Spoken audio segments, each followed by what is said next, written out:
என்னை அடிக்க வேண்டாம், உரைக்க வேண்டாம். என் அங்கமெல்லாம் எனக்கு போகுகிறது. என்ன ஓஹோ என்று நோவுது. முன்னாடி விட்டு பின்னாடி எடுத்துருவேன். அது உங்களால முடியாது சாமி. அது உங்களால முடியாது. முடியாது. இருக்கிற 20 பேராலுமே முன்னாடி விட்டு பின்னாடி எடுக்கவே முடியாது. ஆமா. எதனால? ஆமா. எதனாலடா? ஆமா சாமி. எதனால? முடியும் சாமி. ஏனென்றா இங்க எல்லாருமே 20 பேருமே திருநங்கைகளை நம்பலாம். ஓ எஸ் ப்ரொசீட். நீ யாரு? ஏய் நானும் அதே தாண்டி. தெரியாது. தெரியாதா? அதாவது திருநங்கைங்க ஆமா ஆண் வேடம் பெண் வேடம் ஆமா ரெண்டுமே போட்டு ஆடுறாங்கன்னு தெரியும். ஆமா. ஆனா கோமாளி வேஷக்காரரு யாருன்னு தெரியாது இல்ல? ஆமா. அப்படியா? நான் யாரு? யாரு? நான் யாரு? யாரு? பேர் படுப்பா உனக்கு.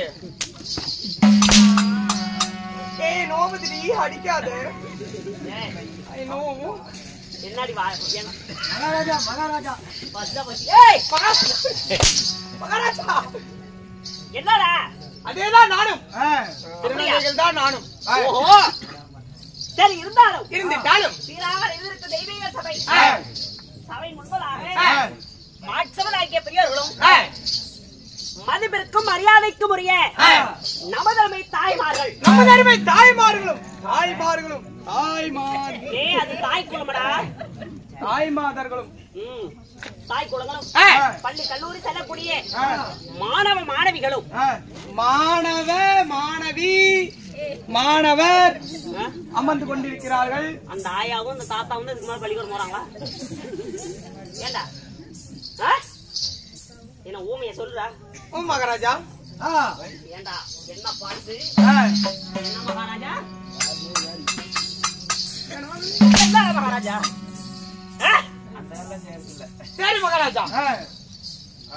அப்படி இருந்த மாதிரியும் 4 வேதம் 6 சாஸ்திரம் சாஸ்திரங்கள் 64 கலை புராணங்கள் உண்மைதான். இதிகாசங்கள் 2 புராணங்கள் 18 என்று சொல்லக்கூடிய மிகுந்த நல்லூர்களை கற்றுணர்ந்த ஆன்றோ சான்றோ உண்மைதான். கலையை கற்ற தனவான்கள் யாவற்ற பேர்களும் கடல் அலை போல் இருக்கிறார்கள், அமர்ந்திருக்கிறார்கள். இருந்தாலும் அது மட்டும் இல்ல, நம்முடைய அதாவது நாடகத்திற்கெல்லாம் நம்மளுக்கு ஆசிரியரா இருக்கக்கூடிய உண்மைதான் முன்னோடிகள் பெருகுரியோர்கள். ஆமா ஆமா.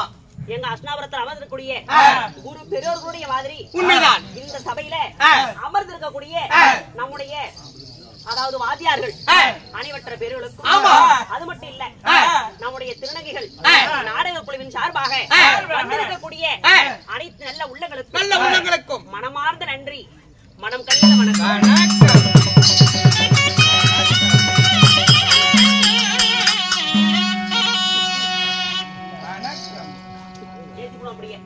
மகாராஜா எல்லாரும் இங்க முன்னாடி உட்கார்ந்து இருக்கிறாங்க சேர் போட்டு. ஆமா. பின்னாடி கும்பிடுறியே. அட ஏன் மகாராஜா நீ வேற வந்தோன்னு சபைக்கு மட்டும் வணக்க வைக்கிறாங்க. குடலுக்காரு பொட்டிக்காரு மத்தாலக்காரு என்ன பாவமான ஊமை போட்ட உட்கார்ந்து இருக்கிறாங்க பாரு.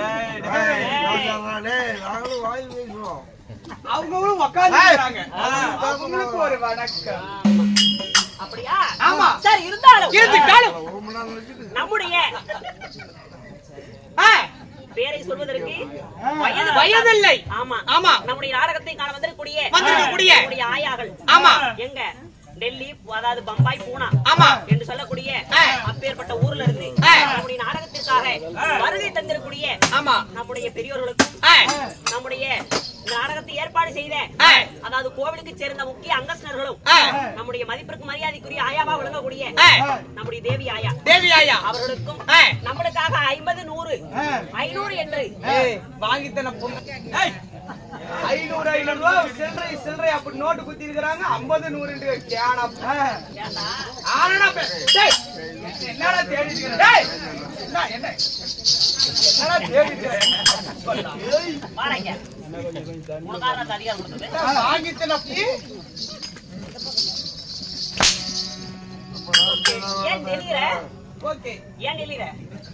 மகாராஜா அவர்களுக்கும் அன்பளிப்பு செய்த ஆமா கேட்டு கொடுப்பது மனித குணம், பேராவல் கொடுப்பது தெய்வீக குணம்.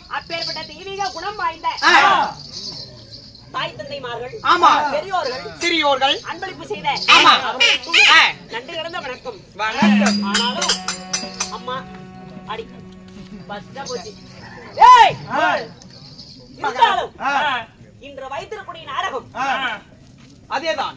எதேதான் அவள பவள கொடி பவளக்கொடி. காலையில இடி. உனக்கு இல்லன்னு தெரியும், இப்பதானே சொன்னேன். சரி ஆகட்டும். வாங்க வங்கம். அப்படி கழிச்சுட்டாலும் நல்லா தாக்கும். ஏய் இன்று வைத்திருக்கூடிய நாடகம் வேண்டாம் ஐயா, மகாபாரதத்தில் ஒரு பாகமாக விளங்கக்கூடிய அபிமன்யு கொன்ற மாலை இல்லை என்றால் சைந்தவன் வதை.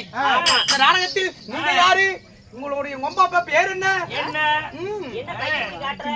எப்படிமா? நான் யாரு? என்னுடைய பெயர் என்ன தெரியுமா உனக்கு? தெரியாது. சொன்னால் தெரியும். சொல்லாவிட்டால் வாடாடே.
சுவாமி மகாராஜா நான் மறுபடியும் மகாராஜா, உங்களுடைய பெயர் தான் என்ன? வீரோ வீரம் தீரம் புஜபல பராக்கிரமம் அதிபலம் பெற்ற என் பெயரோ அங்கு தேசத்தை ஆளக்கூடிய அதிபல கர்ணராஜன். கர்ண மகாராஜனுக்கு கர்ண மகாராஜனுக்கு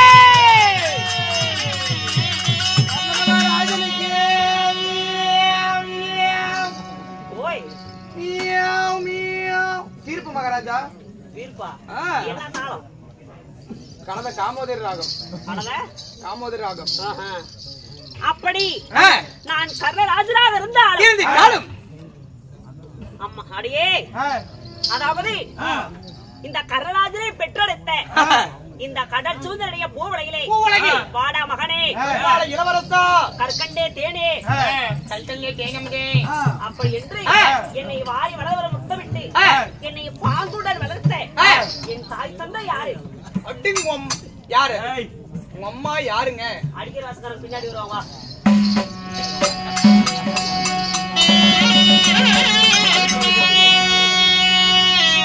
என்ன 10 மாதம் தாழ்த்து வந்து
ராதை என்று சொல்லலாம்.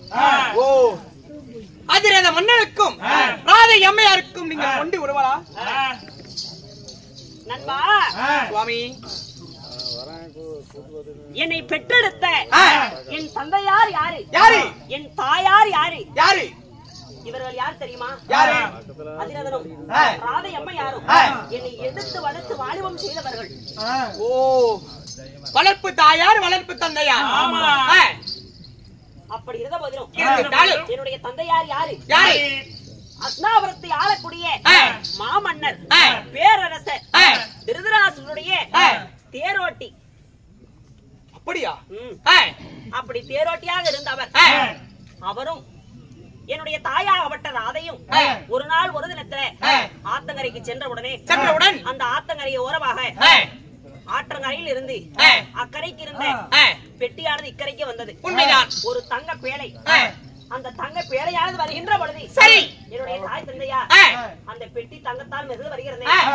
அலையோடு அலைமோதி வருகின்ற இந்த தங்க பெட்டிக்குள் என்ன இருக்கும் அப்படி என்ற அக்கறைக்கு சேர்ந்து இக்கரைக்கு பெட்டி எடுத்து அந்த பெட்டியிலே பார்த்தவுடன் நான் பிறக்கின்ற பொழுது காதிலே குண்டலத்தோடும் மார்பிலே கவசத்தோடும் பிறந்தவன். ஆமா, அப்படி பிறந்த நான். அப்படி இருந்த போதே குழந்தை இல்லாமல் இருந்த அவர்களுக்கு சரித்திரமுடையவருக்கு தனப்பதியில் கிடைத்தால் எப்படி பாவிப்பாரோ அது போல என்னை எடுத்து வளர்த்து வாலிபம் செய்தார்கள். அப்படி இருந்தாலும் நண்பா சுவாமி, என்னை வளர்த்ததுதான் அவர்களாக இருந்தாலும் நான் பிறந்தது என்ன குலம்? என்ன குலம்? என்னுடைய உண்மையான தாய் தந்தையார் யாரு? யாரு? என்னை எதற்காக ஆற்றிலே விட வேண்டும்? விட வேண்டும். அதை நினைத்தால் கல்லடிப்பட்ட கண்ணாடி போல் என்னுடைய உள்ளமே நொறுகுதடா நண்பா.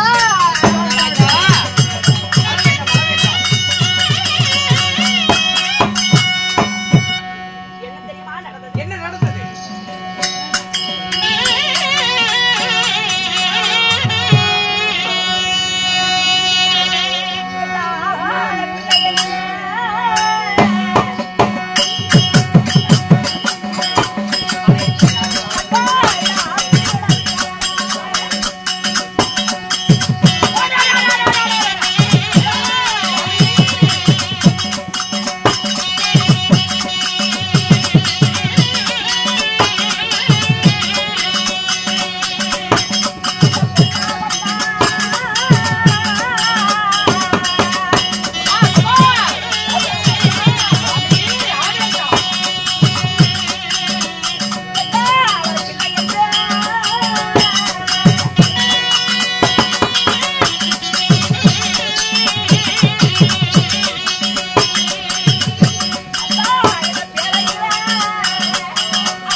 ஐயா, என்னை ஆகாத பிள்ளை என்று ஆத்திலே விட்டார்கள். கொள்ளாத பிள்ளை என்று என்ன பேழையிலே விட்டார்கள். ஆகாத பிள்ளை என்று தண்ணியில விட்டார்கள். அப்படியா? அப்படி விட்டவரை யார் தெரியுமா? யாரு? குந்திபோஜ மகாராஜனுக்கும் மகளாக பிறந்த மாரிசிக்கு மகளாக பிறந்த என் தாயாரோ குந்தி தேவி. குந்தி தேவியா? பிறவை என்று சொல்லக்கூடிய குந்தி தேவி. அப்படி 5 சிறு வயது அறியாத பருவம், கண்ணி கழியவில்லை, கல்யாணம் ஆகவில்லை. அப்படி ஆகாவிருந்த பொழுது தூர்வாச மகாமுனிவர் ஆனவர் என்னுடைய தாயாருடைய அரண்மனைக்கு வந்த பிறகு சரி நண்பா சுவாமி ஒரு முக்கியமான யாகம் செய்ய வேண்டும் என்று சொல்லி அனிவிடை பணிவிடை செய்தனால 5 மந்திர உபதேசம் கொடுத்தார். யாரு? யாரு? தூர்வாச முனிவர் மகாமுனிவர். ஆமா. அப்படி கொடுத்த உடனே அதன் பிரகாரமாக சூரியதேவனை மந்திரமானது உற்பத்தி செய்ய சூரியதேவன் வந்து என்னுடைய தாயாரை சேர்ந்து நான் உடனடியாக பாலனாக பிறந்தேன்.